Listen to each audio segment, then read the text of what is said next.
అంటే muscle weak అయినప్పుడే తొందరగా ఫ్రాక్చర్స్ కూడా అవుతాయా? ఫ్రాక్చర్ కాదు, ఫ్రాక్చర్ ఓకే. అనేది వేరే ఇష్యూ. ఓకే. బ్యాక్ పెయిన్లో ఫ్రాక్చర్స్ ఉండవు. హ్మ్. బ్యాక్ పెయిన్లో స్పైన్ ఫ్రాక్చర్ అవ్వాలంటే పెద్ద యాక్సిడెంట్ అవ్వాలి.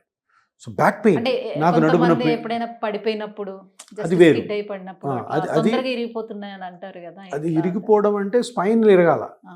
స్పైన్లో వర్టిబుల్ బాడీస్ ఉంటాయి, అవి ఇరగాలి. అది కాదు మనం మాట్లాడేదంతా కూడాను బ్యాక్ పెయిన్. నాకు బ్యాక్ పెయిన్ ఉంది, ఈరోజు బ్యాక్ పెయిన్ ఉంది, జాబ్కి వెళ్ళలేదు, టాబ్లెట్లు వేసుకున్నాను, మసాజ్ చేసుకున్నాను, ఫిజియోథెరపీకి వెళ్ళాను.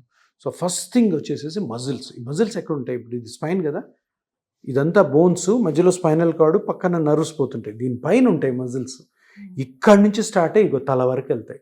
ఆ మజిల్ స్ట్రెయిన్ అన్నది ఎక్కువ, అంటే దగ్గర దగ్గర 60% పెయిన్స్ ఈ మజిల్స్ వల్ల వస్తాయి.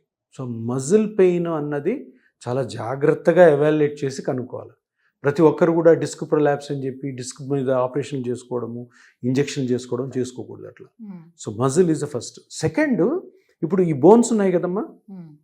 ఇక్కడ 33 బోన్లు ఉంటాయి మనకి. ఒక బోన్కి మధ్యలో డిస్క్ ఉంటుంది. హ్మ్. డిస్క్ వెనకాలే నర్వ్ ఉంటుంది.